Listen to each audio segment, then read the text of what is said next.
Okay, so do you see that? This is September 28th of 2025. This is what a bad attitude gets you. Yep. That fucking idiot, he owes me a can of outside paint. He wants to call my shit junk. Well, I needed that paint. See what I mean? He was just tossing everything over the fucking edge. Oh, I'm sorry. Boo-boo edge. Well, I'm gonna try and get this off the dirt. I don't know what I'm doing here. Look at this. What a fucking idiot. Right.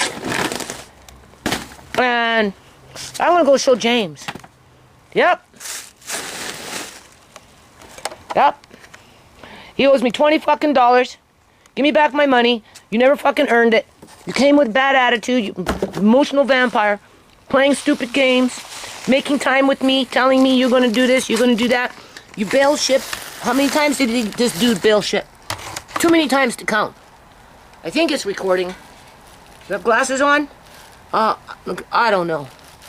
Oh, turn it on, turn it off. Hold on. Okay, I'm back. So, yeah, first time I met him, look at this. He's a fucking idiot. And then he got into the X Club, and he just started chucking things, and that woman that he brought, throw it over the edge, that edge, and she's starting to start, and I'm like, stop! What the fuck you guys doing? Oh, it's just junk. Half of it's junk. Well, who are you to say that, man? Hell, you can't even show up on time. And then, I went over there. Remember, I said in that video, I'm going to go next door and see, I don't know what the hell I was looking for.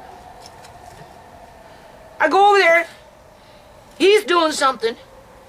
He started with his crap. I said, no, we're done. I'm done with you. Oh, well, my water bottle's here. I said, as if I want your stupid water bottle. I said, come get it. So he comes over, he gets his water bottle. Now he's at the door. Give me some smokes, just 2 smokes. Oh, I'll get them back to you I'll get you a pack on Monday. I get paid on Monday. I'm saying, get out of here. Yeah, forget it. You're not getting not a damn thing from me no more. I says, you got $20? That $20 you owe me? I ain't paying for this stupid shit. You buy a membership with that. I'm gonna tell that to James. Get your fucking $20. That's his fucking membership. Otherwise, he's blackballed. He's fucking blackballed. You know? We don't need downers for what we're trying to do. Yeah. We'll see who's got clout around here, motherfucker. I'll show you clout.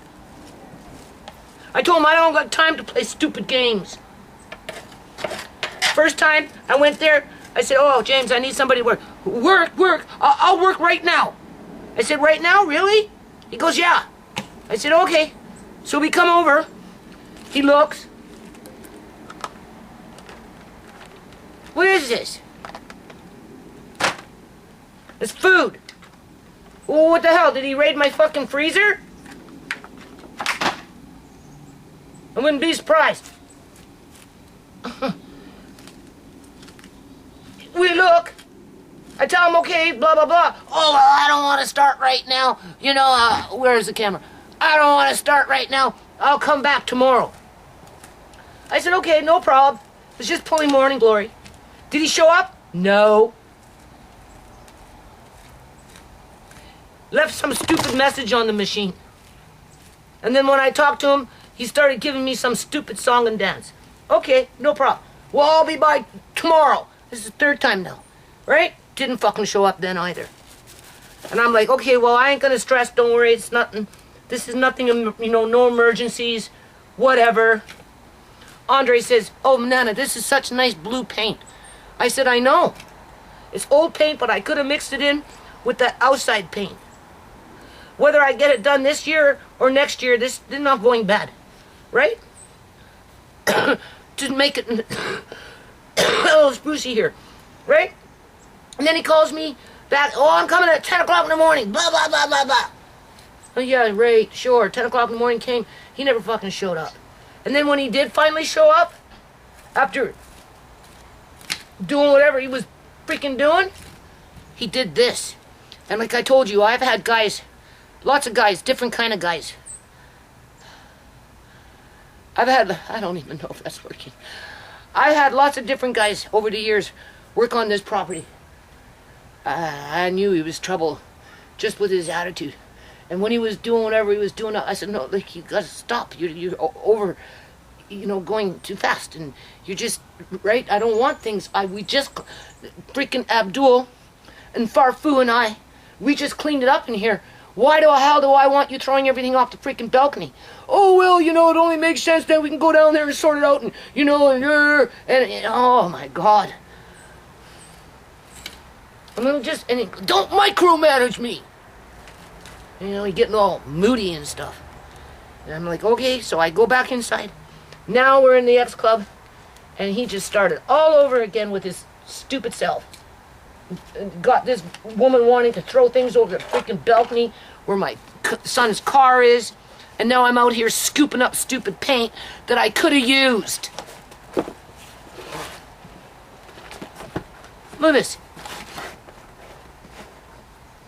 How does that make sense? Does that look professional to you? Does it look like the guy freaking knows? More like you're acting more like a freaking tweaker. This is what a tweaker would do. Yeah, and he gonna do building repairs? I don't think so. I don't fucking think so. This is what bad attitude gets you. Yeah. Whole can of paint, whatever was left. That beautiful color.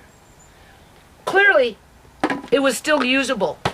For outside, for what I needed, would have been fine. Yeah. But he's the man, trying to put me in check. First of all, I reminded him, no, I'm the boss. I pay you. That puts me in a boss position. Where's the camera? That puts me in a boss position. Oh yeah, I could have used this paint.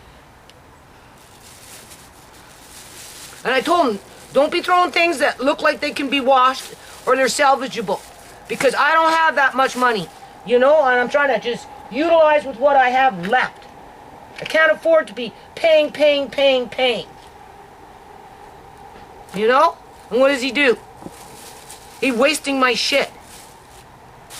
Creating more work so he gets more money as he's insulting me. Yeah, right. And it turns out he's not even a family man. He brought some woman, I don't know what she was. She was native or something, or Andre seems to think she was Asian. But she was an older woman. Yeah. Oh, this is so-and-so. She'll help. I said, oh, okay. This is my girlfriend. And I like, well, that's not what, he's been telling me he's a married man with 4 kids. I was going to give him some stuff for his kids, So he lied to you? Yeah, fucking already lied to me. He's probably married. His wife probably kicked him out because he's a freaking asshole. Lousy dad. And he's scrounging around looking for anybody that will support him. As he's acting like he's a hard fucking worker when in fact he's not. He's just a goof. I've had goofs like this before. You think this is the first mess I've cleaned up from a goof that's worked in his yard with a bad attitude? Hell no. But I gave him another chance, and this is what he did. And then he expected me to still give him more cigarettes and come back and work. I'm taking this over to James. I'm going to show James. I'm going to tell him, you tell that dude he owes me a can of fucking paint. Go to Home Depot, just get outside discounted paint. Hold him to it. Hold him to it. Right? He's blackballed. Fucking blackballed this dude. You know what? It was a whole can of paint, too. It was a whole can of paint, eh? Yeah, fucking right. And this was, I got paint in the front that we could have mixed this in with the outside paint in the front, and it would have gave it just, because the one in the front. That's actually a nice color of paint, too. I know, you like it. I like it, too. Well, I can't really see it. It's a nice blue. It's a really white blue. Yeah, and I've got that white paint in the front. It's a sky blue, It's a gray. It would have mixed up really, really nice. And look how nice it's runny. it would have been perfect for you and Tayden to start painting your little That's- club. Yeah. Yeah. Like this bullshit. So I'm just gonna, after I do this, I'm gonna go show James. I'm gonna tell him to blackball this guy until he fucking buys me a new can of paint. I don't care, it's discounted, right? Just get me a discounted outside paint, something with a little bit of color, so we can, keep the city happy, right? Make Mrs. Gill feel good about her house because things have been spruced up a little bit, right? And the $20 that he owes me, he can give that to James for member dues if he wants to be a part of the fucking group. Otherwise, blackball the fucking guy because he's nothing but trouble. He's definitely not dependable.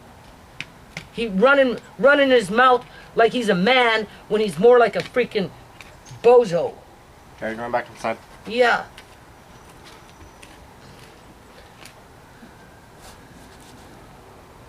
Yeah. Stupid. So I got some kind of fish. I don't know. It looked like they only charged me for one fish. One salmon, but they gave me 2 frozen fish. So maybe Canadian Superstore gave me 1 free frozen sockeye salmon or pink salmon. I don't think they gave me the coho. And if they did, they gave it to me for free. Either or, I got 2 frozen fish for the price of 1. So that's a God moment for Amari when it comes to that rich fish collagen. Yeah. But look what I'm doing. Andre! Oh, whatever. I'm just taking this out before it dries. Plus, I want James to see it. Some of these guys are getting out of control over there. They take advantage of James. They really do. This dude, you're I don't know if he said I was worse than James or if I was like James when it quote unquote came to hoarding. Well, that's only because you got nothing, right? You probably live in a dinky little 1-room something, right? Because your wife kicked your ass out because you're an idiot. And you got to be mooching off of older Native women or older Asian women because he's not that old, right? In comparison, right? Like she was old enough to be his mother, for crying out loud. And he goes, "This is my girlfriend." And I'm like, "Girlfriend? I thought you were married." I said, "Girlfriend? Oh, okay, well, I got something for your kids." Well, and he just tried to laugh it off. Like, whatever. Clearly, you use your kids as a smoke screen, your family that you're not even looking after as a smoke screen so that you can impress people like me, so you can convince them that you're a hard worker and you can't really do anything because clearly your brain is messed up. Because you got a big pole up your ass because you don't like to take direction from the people who pay you. Right? Because your self-esteem is low as a man. It's one of those men that are impotent. My son is borderline suffering from that problem. That's why he does what he does with me. Because he doesn't have enough control in his own life. So he's got to go around acting like a bully, trashing other people. Well, my shit. He doesn't go around trashing other people's shit, but he'll definitely trash my shit to elevate himself and make himself feel good, right? As if he's in control, right?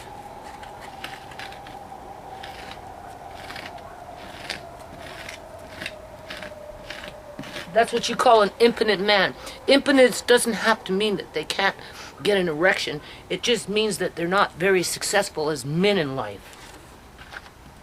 And once they come to that conclusion deep down inside with their psyche, that's how they end up becoming abusive. That's how they compensate for their inadequacies. Yeah.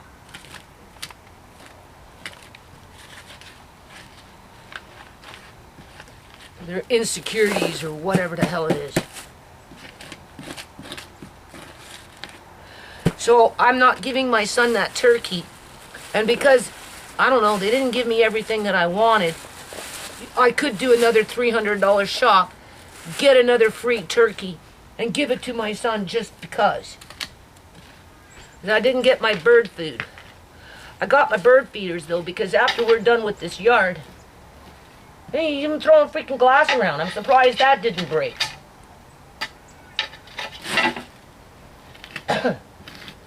After it's all said and done pretty much in the yard, we're gonna go back to feeding the birds, because I can open this door for now anyway. Yeah. So anyway.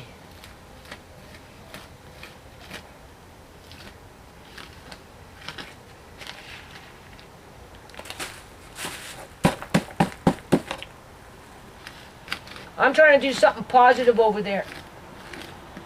You know, in terms of building up people's self-esteems and, you know, like I said, like, you know, I'm the, you know, just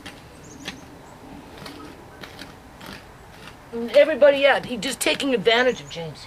They go over there, they make a mess, they eat his food, you know, they sleep on the couches. Some of them are starting to piss on his couches because they drink so much they pass out. And James running around cleaning up after everybody.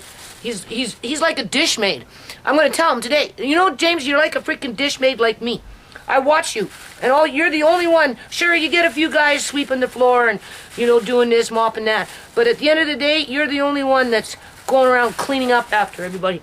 Well, everybody, and, you know, I don't know about everybody. Well, some people are, like, sitting up there, talking behind your back, calling you a fucking hoarder, even though you're sending this stuff to freaking West Africa as a business, trying to support your son, you know, or your family or whatever, because he's got a son, right?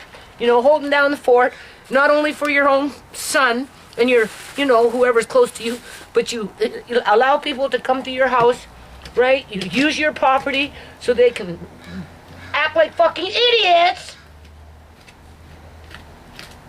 talk behind your back.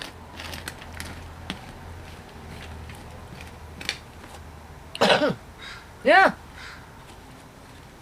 I'm gonna go call him a dish maid right now. I'm gonna say, Mr. Dishmaid.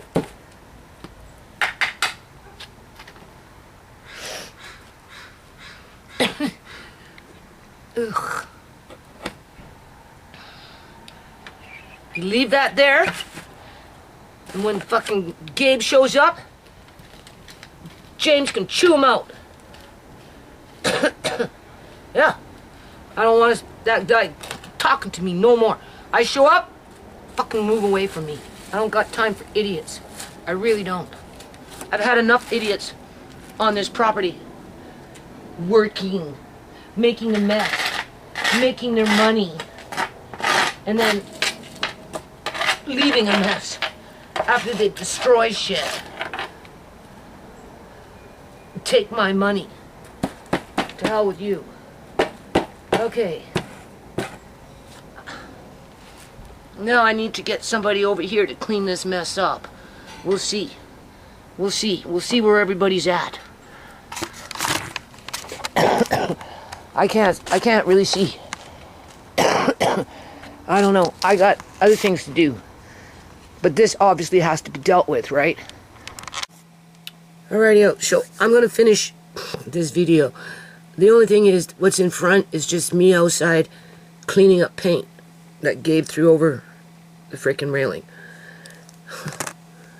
So anyway, today is October 2nd, 2025 at 3:37 a.m. in the morning. Amari is up, and so is Andre. Right, Andre? Yep. I guess everybody fell asleep, because I did. I went to the eye doctor today.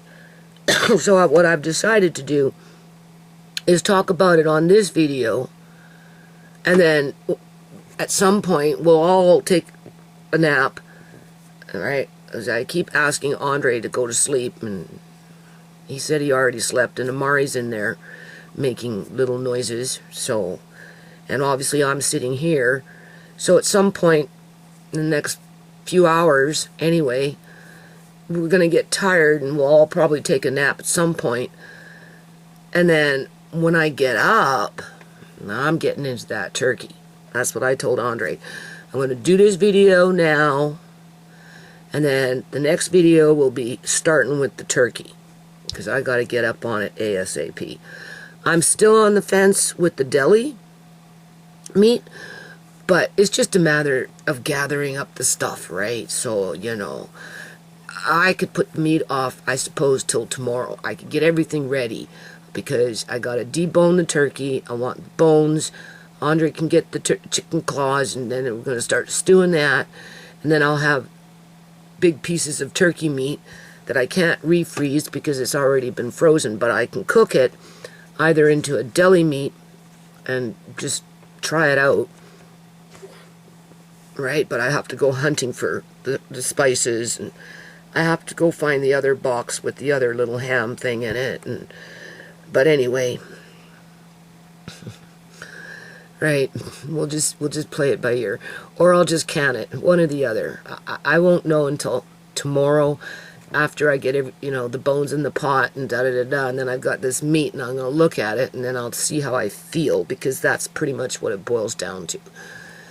Ideally, I'd like to try and make the deli meat just because I want to get on with it. And I bought 2 more books off of Amazon, which I had already bought before. And it's to make, like, sausages and hot dogs and other deli meats. They're a little more intricate, those books. I should have them. See?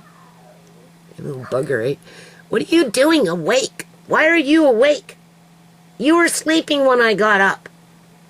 Huh? Anyway, but I can't find them. I can't find them.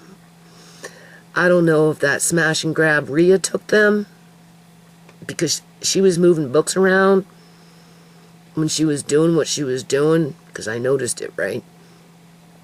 So I wouldn't be surprised. Right, I just wouldn't be surprised, but I probably have them tucked away someplace in here.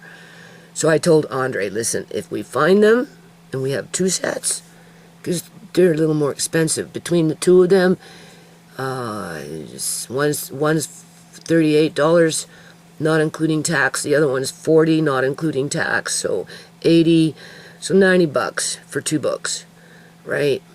If I find the ones that I had before, then I'll offer them to Marcane for his own reference.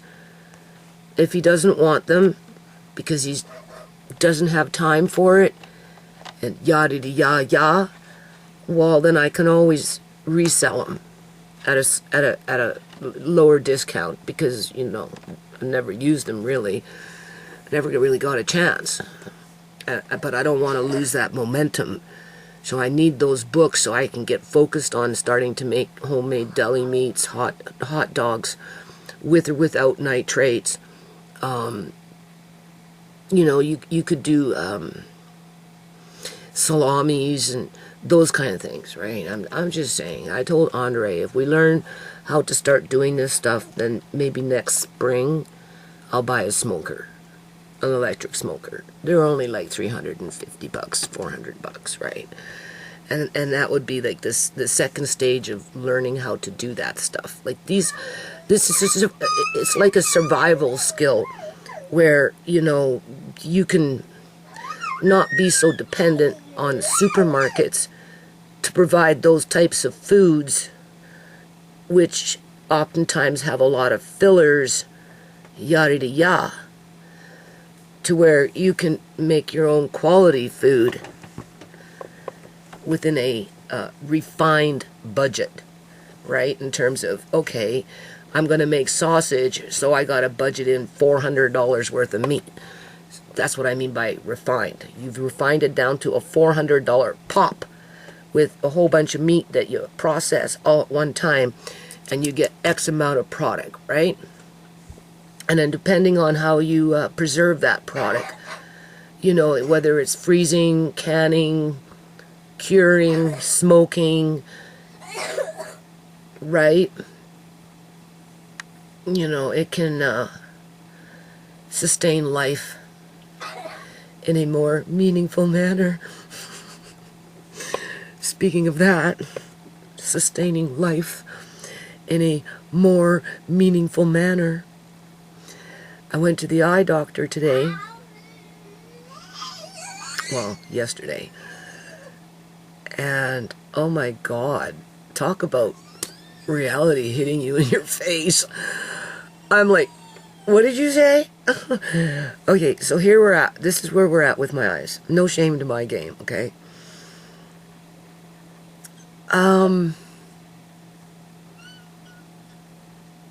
We know my eyes have been getting worse every day. I mean, to one degree or another.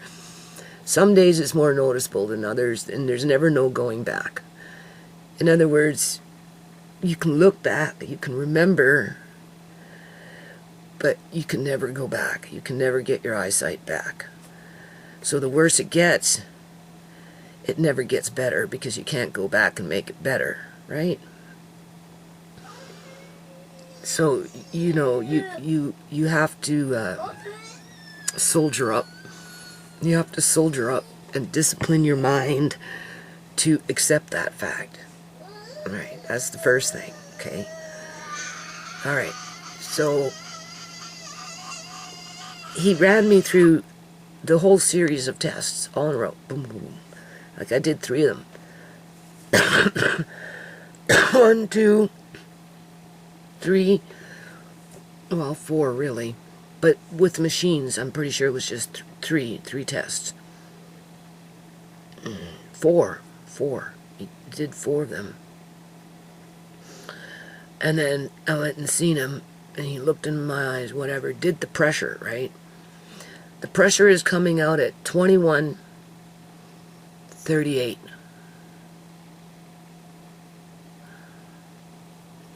He said if this one goes up to 40, I can go blind in 2 months. I said, 2 months? What did you say? Right? 40 isn't unusual for me. Right? 50 is my normal range when it comes to PSI, pressure over and above. He did the Roto-Rooter. I called him on it. He said, when you do these types of things to try and bring down the pressure, the lifespan of the procedure is normally between 5 to 7 years before, you know, changes, and then you have to go on to something else, otherwise the pressure comes back up. Because there is no cure for glaucoma, right? They can only try and either keep it at bay and hold it there, where it just stays that way, right? Or they can just slow it down. This doctor is under the impression that he's just helped to slow it down. And when I ask him why it's like this for me, right, and I try and insist that working hard speeds up the pressure because I can feel it, and I know what the result is the next day after, say, working in the yard. If I work in the yard, I know for a fact I'm asking for trouble. But I have to work in the yard, because if I don't, it's used against me. We know that story, right? But by working in the yard, when I notice drastic changes the next day and the next day after the fact from the straining part of what I'm doing. And I strain quite a bit, really, right? But yard obviously is more, right? Okay. He goes, oh, no. That has nothing to do with it. It's just you and your eyes. That's what he says. And I'm like, just my eyes. It's just me. It's the way, right? It's like a defect within my eyes. It's something, I don't know where it came from, but it is what it is, and there's nothing I can do about it. Nothing will change it, and nothing can stop it, and yada, except maybe slow it down. And so now we're going on to the next stage, because the Roto-Rooter is not working anymore. But it sure in hell didn't last no 5 freaking years, because when did I get that? Not even a year and a half ago, 2 years ago? Like, I need to keep track of this shit. Why are you making so much noise in there? What time is it? Amari! What are you doing? Why are you awake? You're supposed to be sleeping, as your mother would say. Huh? Go to sleep. What are you doing? As your mother would say. Huh? Oh my God. Oh my God. You can't help but want to laugh with them, right? Okay, so 21, 38, oh my Lord, 21, yada yada yada. Well, if we don't get that under control, and if it goes up to 40, you'll only see for 2 months, and you'll end up with this kind of eye. I looked at this doctor, I said, what did you gotta be kidding me. 2 months? And like, in a flash, you know, in a flash, right? I'm like, what the hell can I get done in 2 months? And, right? And I'm, like, imagining, like, I don't know what I would do. Like, but the thing is, I could understand why it would happen in 2 months. Because it's so insidious, glaucoma, that is, right? At least the kind that I have, because I don't feel pain. And any pains that I may or may feel, may not, like any pains I may feel, they're fleeting. They don't last very long. And even if it, like sometimes, you know, eye or whatever, eye strain, whatever, right? You know, I push past it. Like, you know, if you're walking and you bump into something, and you're like, oh, you have to push past it so you can keep going, and right? Well, it's the same kind of thing. So, but I don't feel pain. Like, for the most part, I really don't. So, and if I do, I push past it, and so therefore it goes away, and I ignore it. But at the end of the day, there's nothing to indicate that I'm losing my eyesight other than what I see and what the doctor sees. Right? There is no real pain. There is no pain. I'm not even going to put pain on it to associate with what I'm going through. But remembering when I woke up one day and just didn't see like I seen last week, I could see why the doctor would say you only have 2 months. If we don't get the pressure under control. Once it meets that threshold of 40 psi.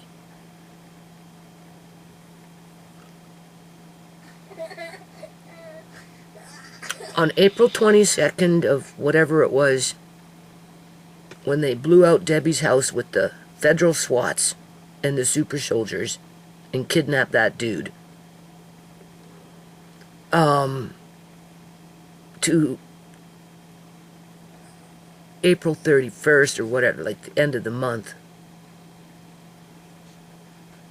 I think it was in April, it wasn't in May. But at the end of the month, within 7 days or so, Tisha took me out in her vehicle to the bank. And I got outside, and it was like I was in a fog. And it didn't change. And it just didn't change. It just didn't change. It never went back to being like it was a week ago. And then to wake up and think that, okay, this is the way it is. I can navigate around it. You know, the brain compensates, whatever. And one day you're doing something like, because I like jars, I'm working with jars, filling up jars or peeling a potato or just something, well, not so much peeling a potato, but I'll just use the jars for example. And I could see the jars clearly, even though it was dark and not vibrant. And then just have it progressively get worse, where it becomes blurry, but I blame the blurriness on the cataract lens. The darkness and all that, no. But definitely the blurriness what makes it harder. But those same jars that I looked at when this first started, compared to when I look at them today, if they were there is definitely a big difference. I don't see them as well as I did when I first blinked out with my eyes within that 1 week period. So we're kind of like there with this eye, with that 1 week period where it can just blink out. And that's where that 2 months comes in, if the pressure goes up higher. So that's basically what I'm facing. If that makes sense, right? So I'm like, okay. Well, so his options to try and control the pressure, being that Roto-Rooter is not working as well as it did, which in his mind is normal for people like me, because nothing is fixed in stone when it comes to controlling the glaucoma, especially at this stage of the game, right? Because there's not much left as a reservoir to draw on. And that's why it quickly gets depleted like that if the pressure stays up too high for too long within less than 2 months. That's not a lot of time. So what we're going to do first is introduce another drop, which he had given to me before, but it made me more tired. But he told me I can clog my tear ducts, keep like this, and hopefully some of that medication won't go into my nose and absorb into my system where it will make me sleepy. And try and control that pressure and bring it down back to 15 through the eye drops twice a day. So this eye will get 3 drops a day. My regular drop, which, whatever, and yeah, once a day, and then the other one 2 times a day. This one I just used this one once, but this one is it's worse than a spare wheel. But I guess some spare wheel is better than no spare wheel. He's right. I could see a door. Well, I couldn't see a door frame clearly, but it would be easier to find the door frame and grab onto it, you know. Oh my God. So, okay. And then after that, if it doesn't work, I mean, I think eventually he's just going to send me to a different eye specialist to do a different surgery.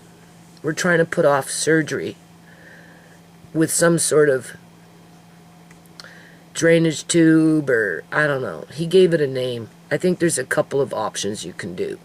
Either or it's eye surgery to help try and drain the liquid that's building up, whatever, you know, just to prolong sight, just to prolong it. So we're going to try and bring down the pressure through the eye drops first. And I'm like, okay. So now I'm thinking to write a book on this computer. I'm going to call it something. I have an idea what I might call it, just to keep my mind occupied in the event of I really go blind. If I'm somewhere in the middle of my story, or even in the first part of the, you know, first few chapters with the introduction, if I was to go like the way things look like they might be going sooner than later, then, you know, I might need that little reprieve to reminisce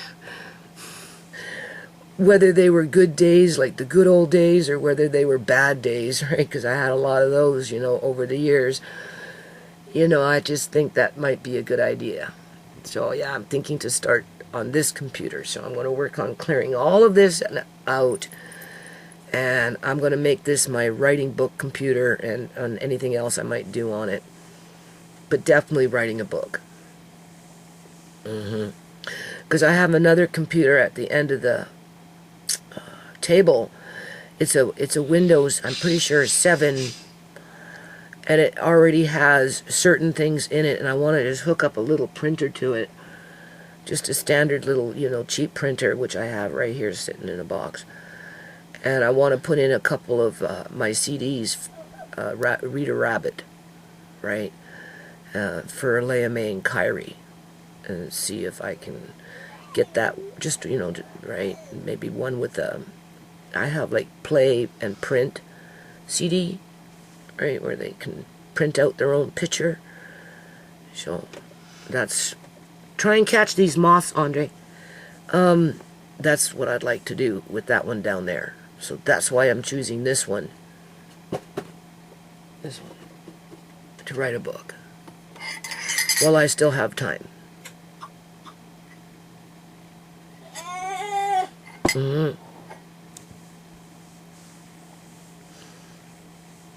I'm just going to keep doing it until I can't do no more. I don't know what else to do other than maybe I should be thinking about, Tisha wants me to drink herbal this and herbal that. Well, I wouldn't, whatever.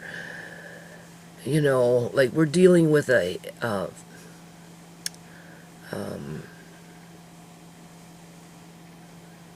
I don't know. This doctor just keeps insisting that's just the way my eyes are. They just, I don't know. And he's very, that's just the way your eyes are, and you wouldn't matter what you did, it wouldn't change anything. You're just, that's just you. Okay. Yeah.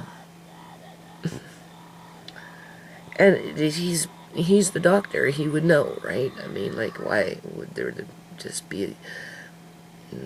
He deals with these people all the time with these issues, right?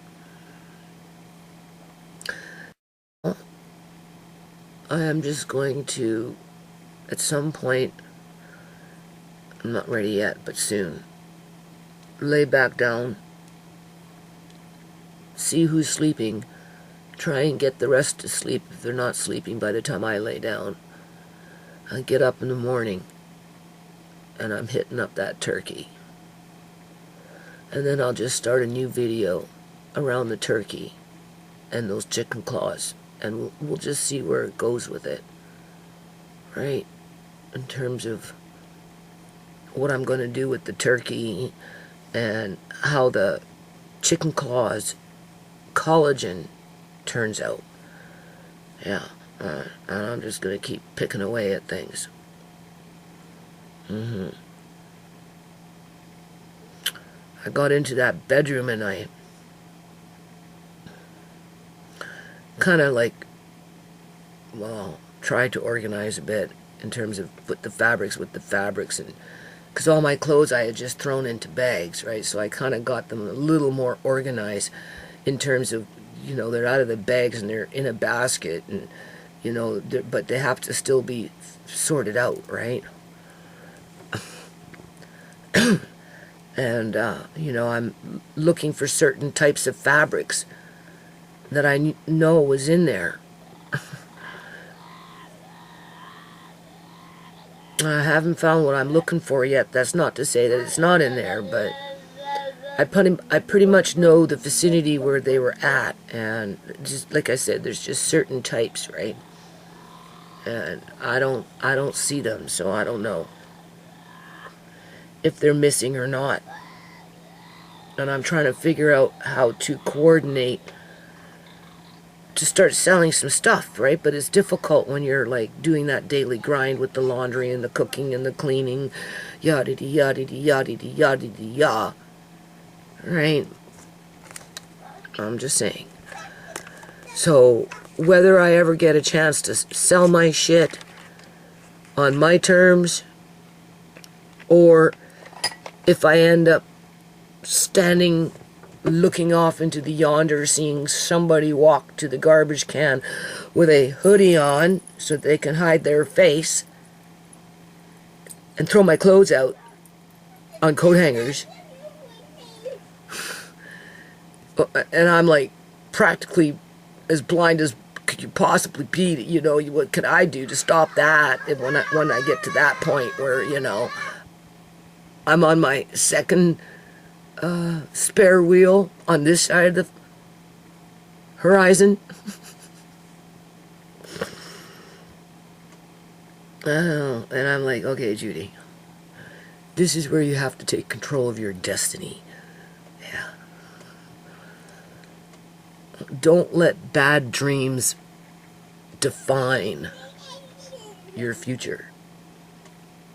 And that's the point of the book, I think.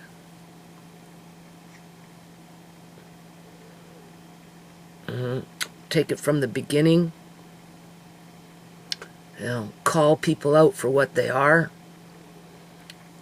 Remind people that nothing is new under the sun. And that whatever, you know how they say history repeats itself? And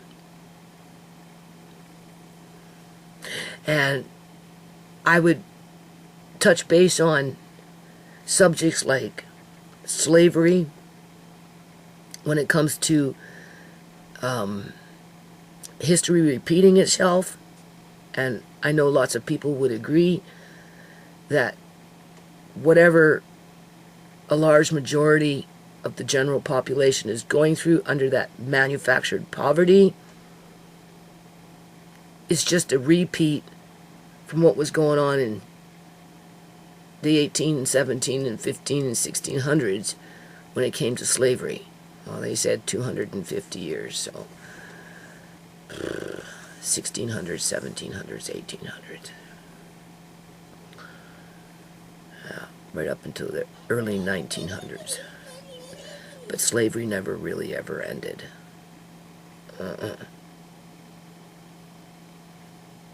And neither has the slave trade. No. Because my daughters Shimei and Sierra were caught up in that type of corruption that is intricately interwoven into our policing agencies and government agencies. Yeah. I'd write that in my book. Yeah. I feel like my daughters never had a fighting chance because whatever pact was made between the organizations that I just spoke of in relation to the quote-unquote public that they serve, whatever pact was made to determine the fate of my two daughters from the time they were born until the time they were harvested through that pack.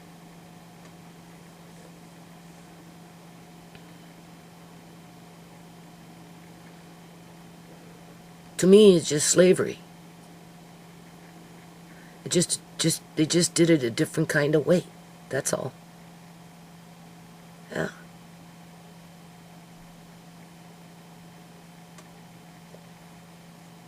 It was almost like it was a vendetta.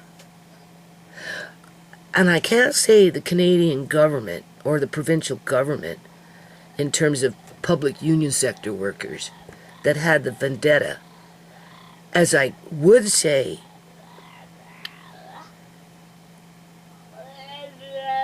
somehow, based on what I've witnessed and how my daughters were handled in the time of their death by the RCMP, Royal Canadian Mounted Police, clearly the pack came from them. It was almost like as an agency, but it's not even an agency because the agency is the cover for the brotherhood, if that makes sense. And once you get into that type of brotherhood, I don't want to say you're getting into the Ku Klux Klan, but it's almost like the same type of mentality where one feels more superior than the other, and that because of that superiority, the one that's above feels that they can just reach in and harvest and profiteer when they're ready to do so, because they're the ones in ownership of the ones that they're harvesting. Because my daughters were harvested.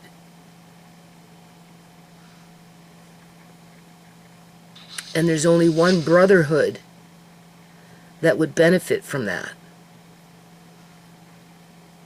that hides under an agency.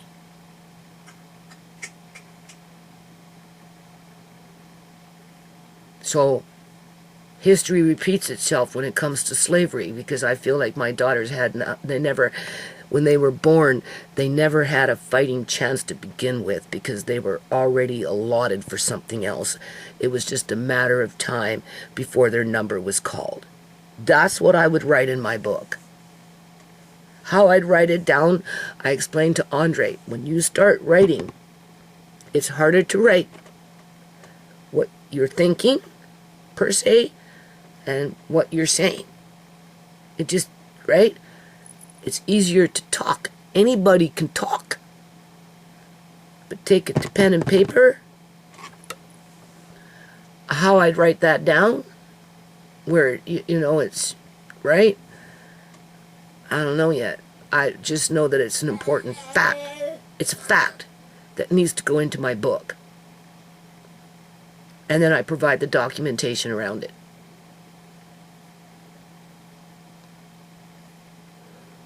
In terms of, you know, Shimei was embalmed on a hospital bed for 9 days while everybody stayed mum on it for the illegal act of laundering money through the illegal sale of organs and other body parts on the black market. That takes a very sophisticated brotherhood to run that kind of organization.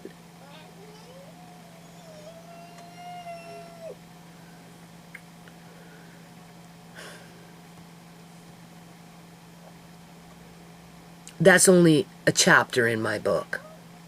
There would be many chapters. But what it would show is the hypocrisy around the the illusion that we live in a just and civil society, when in fact we don't. We just don't.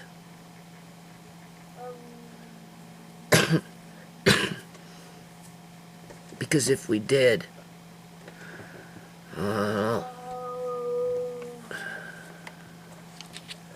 more people would go to jail.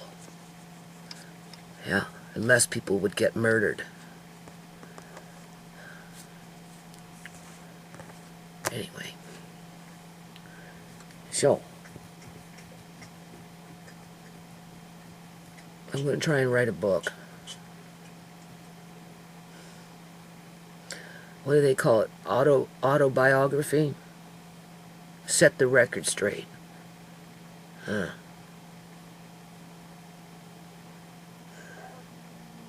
So that's going to be my little sidekick.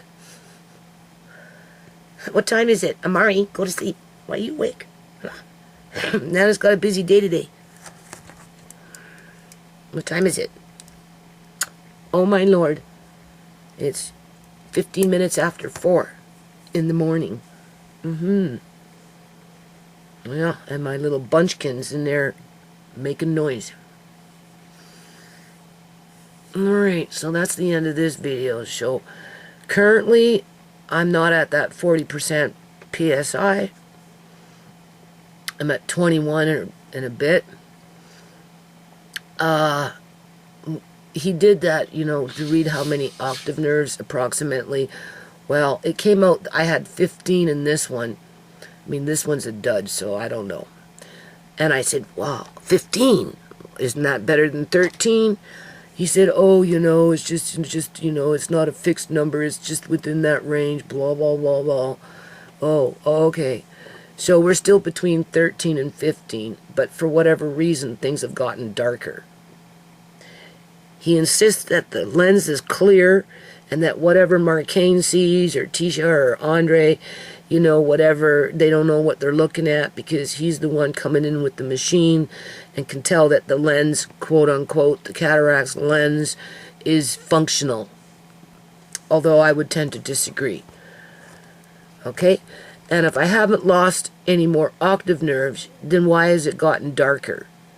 Right? In terms of just darker and things blending more together and more cloudy. I mean, right? Either or. I'm just going to do until I can't do no more. And I'm